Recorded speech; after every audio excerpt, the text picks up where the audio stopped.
All right, DJ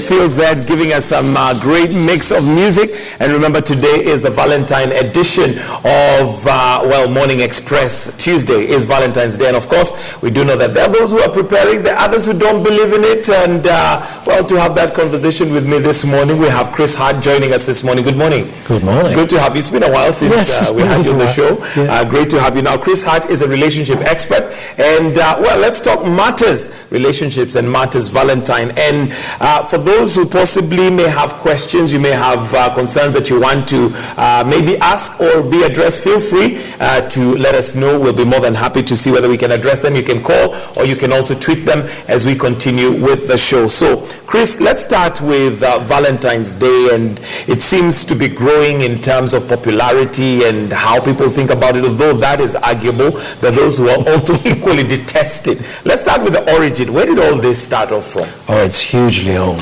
It goes back thousands and thousands of years. Mm-hmm. Around about the sort of 2,000 years ago, it was quite a significant, what shall we call it, fertility ritual. Fertility ritual? Yeah, in places like ancient Rome. Mm-hmm.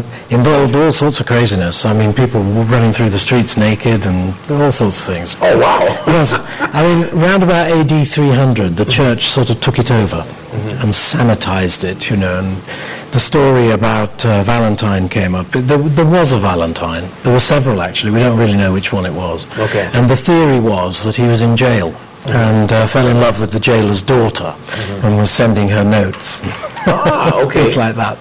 All good stuff. But don't forget, it was a fertility ritual. And when you say fertility ritual, what do you mean? Was it just about getting children? Yeah, it was just about men and women getting together and getting up to mischief. And 9 months later, with luck, there'd be a few children. Oh, wow. Okay, so that's the origin. There you have it. And who was this Valentine? Was the Valentine actually the jail man? Yeah, he was a 3rd century priest. This is the story, anyway. And he was illegally marrying people. At that time, there was a rule in the Roman Empire that young men couldn't marry. They had to go and serve in the army. So a few got round it by going to a guy like Valentine. Well, he got thrown in jail for doing that. Yeah. Okay, well, there you have it. That's the origin now. Of course, fast forward, and it has literally diversified and changed and has become a totally new thing, which some really get into, others detest it fully. Yeah. And does that really prove whether somebody is romantic or not, whether you buy into it or not? Broadly speaking, it's the girls who go into it, get really into it, and the guys hate it. And I think it's because it's a bit of a control thing, The guys don't like the fact that they have to do the Valentine thing. They have to buy the flowers, buy the gift, find the restaurant, all that stuff. I think it drives them nuts. But I don't think it's ever really been unpopular with the girls. The girls always want it.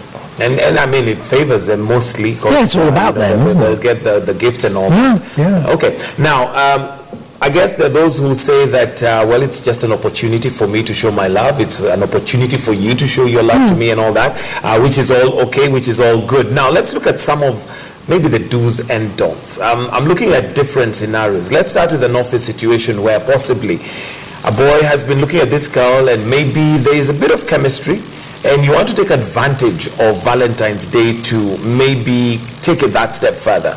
Whether you're going to declare and say it, or it's just going to be the fact that you're my Valentine and I take you out. Maybe that is already a statement. Is that a good thing to do? Is that something one should venture into? In general, probably not. Probably not the taking out. I mean, by all means, send her something, a card or something, and generally cause it to be the start of a relationship. But actually then taking her out. You know what it's like when you go out into a Valentine's night restaurant? It's actually quite weird, isn't it? Yes. All these people, they're all wearing red and they're all very stuffy and they're all very quiet. And there's actually quite a lot of tension in the air, and the menu's lousy, the prices are high, everybody's crowded in. It doesn't work. It's not the best environment to not take the best back. environment, especially for someone you don't really know. Okay. In fact, there's a very noticeable thing. People generally don't take out a very new girlfriend, and they don't take out their wives either. The wives and husbands tend to have got past that. They do something else. They mark the day. They do nice things. But differently. It doesn't have to be going out But for they don't go out to expensive restaurants. Right. It's the halfway through dating couples that go out, I think. Now, what are some of the things that I should look out for if I wanted to do that? If I wanted to take a girl out, it's a first date that we're having, and maybe I just want to not necessarily propose, we'll get to the proposal bit, but I just want to let her know that I'm interested. Well, you should do it as a very formal date. The rules about dating are that if it's a date, it's just the two of you, you've planned it, and he does it all. So that you do that squared on Valentines. In other words, he makes all the arrangements. He chooses the restaurant very carefully. Even in this day and age? Yeah, absolutely. Because the ladies tend to, take over some of these things over time. Well, okay, fair enough if that's what a couple wants to do. But if I were a guy and I had this girl I was really wanting to impress, I would do it the traditional way. In other words, I would make the choice, I would choose the restaurant, I would make all the arrangements, I'd arrange for flowers and all this. All she has to do is appear. All she has to do is be beautiful. Now I know why the ladies like it and the guys don't. They love it. Oh, yes. Yeah. Okay, so now you've gone past that stage. On the other side, if I was a girl and possibly I'm hoping that the guy is going to, use this as a day to say something, what are some of the signs she should look out for? Well, of course, some couples do. There's no doubt about that. It's a bit of a risky thing to do. And a couple really, he should only do it if he really knows that it is right and she is definitely going to say yes and that it fits in with her personality. Some people are frankly quite embarrassed to be the center of attention, for example. So if you're out in some restaurant and you suddenly start playing games, like the waiters start serenading you and you start producing photographers and with a ring, I mean, some people will sort of be mortified, they'd be really upset. So you've got to know that she likes that sort of thing. If that's the case, then go nuts. Have a great deal of fun. Go all out. Go all out. Go to the restaurant days beforehand and make arrangements. Make sure you've got a table in the right place and that the champagne's ready and all the rest of it. Or maybe if it's the sort of restaurant that has a garden or something like that, arrange to go for a little walk and then come back, by which time the restaurant knows exactly what's going on. Okay. Now, dating can be a very awkward kind of environment, especially when you're guessing your way through, when you're not sure if she likes you, if he likes you. What are some of the maybe telltale signs? They say that body language is 70% of communication. Yes. What are some of the things that you could look out for as you prepare for Tuesday so that you're not so much shooting in the dark? You're sure at least 70% her body language does communicate, or his body language does communicate. There is chemistry. Well, it depends what stage you're at of the relationship. If it's very early, like the scenario you imagined of the office where you haven't really spoken to one another about this sort of thing before, there it's all very subtle. You don't reveal your feelings in a semi-public place like an office. So you should be looking for her, the way she glances at you, the way her eyes look at you, the amount of time she spends near you. If she is deliberately getting closer to you, if she laughs at your jokes, even when they're awful, that's a very strong indication that she's actually waiting for you to do something. Oh, wow. If she's just a tiny little bit embarrassed when eye contact is made, again, chances are if you say, hey, why don't we do something, she'll say yes. She's going to say yes in all probability. Later on, of course, her body language gets much more flamboyant. A couple who are really beginning to get really gelled together, the body language gets quite loud. In fact, it's quite good fun to sit in a noisy bar and watch, because you can see the girls showing that they really are into this guy and that they want him to really make progress. Like, they start picking lint off his jacket. They start doing things like leaning a little closer, lowering their voice so that he has to lean in to hear. If you look at their eyes, they're very dilated, they're very wide open. They start playing with themselves, they fiddle with their hair, they're forever having to put their strap back up. Why do they do that? If it's not falling down, they just have to do it. They're pulling attention. It's a subconscious communication. Totally subconscious. Okay. Yeah. Now you have the other side of the coin as well. And you'll have instances where you have people that say, especially the ladies, they'll say that this guy just doesn't get it. I'm not interested.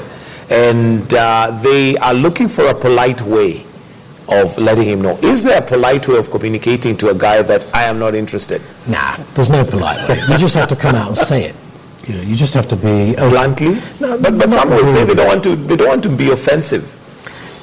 It is far better to just simply say to the guy, look, you're a great guy. I'm sure you'll make somebody a very lovely boyfriend, but please, it's not me. Bye.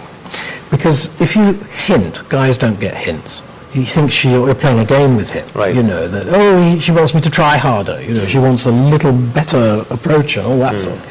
Doesn't work. So just say it out loud. Okay. Let's now move on to the actual date, because I know on the 14th there's going to be many who are probably going to be out there and maybe for the first time dating this girl, so you're not quite sure. You have a lot of your bag of nerves, really, because you're not quite sure how it's going to go. I mean, you have those awkward moments where you're having a conversation and you both go quiet and you're wondering, okay, what do we talk about now? What are some of the things that maybe one can do to ensure that the conversation is flowing? Well, first of all, be very attentive. I mean, she should be the focus of your attention. Put your phone away. If you must have it there, face down. Make sure that it's actually on silent. Don't go picking it up. Don't ever be tempted to do anything like return us text or worse, start scrolling through Facebook or something. Unless you're trying to communicate that it's a deal, it's a done deal. This is not happening. Yeah, but why would you do that? If you've invited somebody out, you should give her every chance that day for 3 hours, for heaven's sake. Just do it. You never know where it's going to lead. The thing is then to just start asking a lot of very gentle questions. Be very interested in her. Ask her lots of things about herself, her upbringing, her family, her job. It doesn't matter what, really. Just keep asking gentle. It's not a third degree, but gentle questions. And every time she tells you something, tell her a little bit about the same thing in your life. And, by the end of the evening, she'll think you're absolutely wonderful, and all you've done is encourage her to talk. Right. That's what you want to do. You want to get her talking about 70% of the time. Then she'll think 70%? Isn't that too much talk from her? No. Might she feel like you probably were just there to interview her? Might feel like a bit like an interview. Well, you've got to avoid it sounding like a third degree, but no, just keep gently asking questions. And when she tells you something, go a little deeper. If she tells you she knows a person, well, then ask a little bit how they know one another and what they do together and so on. You just keep developing the conversation. Now, as you're having that conversation, how personal can you be? How you've talked about, asking questions about maybe her family, her work.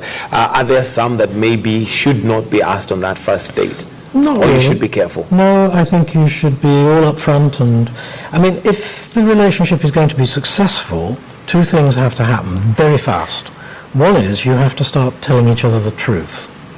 In other words, you're not playing some crazy game and you're lying about your friends or your job or anything like that. You must be telling her the truth. She must be telling you. And the second thing is the intimacy, the emotional intimacy must build up. If it doesn't build up, then at the end of the evening you both feel flat and bored and you don't bother again. So you just keep going. Now, famously, there's a psychologist who created a questionnaire which takes people through that process in less than 3 hours. And people get married at the end of that. Wow. It's quite scary. How many questions does it have? 36, very famously. 36 questions. Only 36 questions. Start off very mild and gradually get more and more into the sort of build-up of emotional intimacy. At what point does one, get the idea of feeling that I'm asking too much and maybe the other party is not, interested? Well, watch the body language. The girl who's into it is getting closer. And the girl who doesn't like it is getting further away. If she's really getting into it, she starts playing with things and she starts doing a little contact and the contact starts to get a little closer. You see what I mean? Yeah, so that already gives you it's a very strong indication. One of the most famous is the high-heeled shoe. I don't know if you've seen a girl do this. She's crossed her legs, and she slips the heel off her high-heeled shoe so that it's hanging by the toe. And she starts flicking her foot. And what does that mean? It means life is going to be really good. that basically means we are on. Done deal. Yeah. Really? Get going. And is that is it a subconscious behavior? Totally. She's not even aware that that's happening. Most women, most men, their body language is unconscious. They don't really know they're doing it. Of course, people who are skilled seducers and con men, of course, also know these perfected the tricks. skill. Oh, they are really good at it. So people can lay traps. You can just do something and watch them fall into a trap, and you think, "Ooh, I think I've got a live one here." They've been a bit too forward. Okay, so the ladies, it's the cross leg with a high heel that is with her leg going up and down. What about the men? Is there a telltale that says this guy really is into me? Men do some of the same things. They get closer. They start making contact. But they get expansive. A guy, he's a bit like a gorilla banging his chest, He starts to throw his shoulders back. Whenever he makes a move, it's a big one. He's throwing a big sort of sign that, this is actually what he's really doing. It's not for her, it's for the others. He's saying, this one's mine, and I'll fight to keep her. It's actually territory. Yes, he's defining his territory. Wow. Okay. Before we wind up, because time is really moving, we also have those who possibly would want to juvenize a love that maybe is going a bit cold or boring. What are some of the things they should do and maybe take advantage of 14th? Well, if things are just a little bit flaky, it's probably best not to go out. I hate to say this, but an awful lot of couples go to a posh restaurant, and halfway through the evening, the waiters have to pack everything up and reassure them that it will be all right, and they leave, because they've just found the tension all too much, or an argument starts. So what's actually the best thing to do is to do something very informal. Do it somewhere else. Do it at home. And does it have to be on the 14th? Can you take advantage of the day? No, it doesn't, but it is nice to do it on the 14th. So on the 14th, do something crazy at home, if you're married and have children, dress them up in waiters' gear and get them to be the waiters. Or maybe organise a big takeaway, but have it all very formally on the balcony.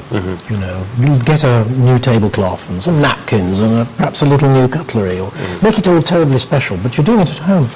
You'd actually save a bit of money. But absolutely. Yeah, now the phone, because this I think has become a very intrusive gadget, so to speak, because it just seems to be there every single time. On Valentine's Day, is that the day that maybe you decide, if you are lucky enough to be driving, maybe leave it in the car? I think phones are vital. I think, especially for women, for example, would you seriously leave it somewhere else? You might need to call for help. You might need a taxi. Especially if it's a blind date or something. Yeah. So, no, you're going to have to take it with you. But you are going to have to switch it to silent. You are going to have to put it face down. You're going to have to say to yourself, I'm not going to touch this thing. Ideally, you put it out of sight. The guy slips it inside his jacket. The girl puts it in her handbag. If it must be on the table, make sure it clearly, it is down. And this needs to be done, I guess, consciously, because many of us have become so attached to our phones.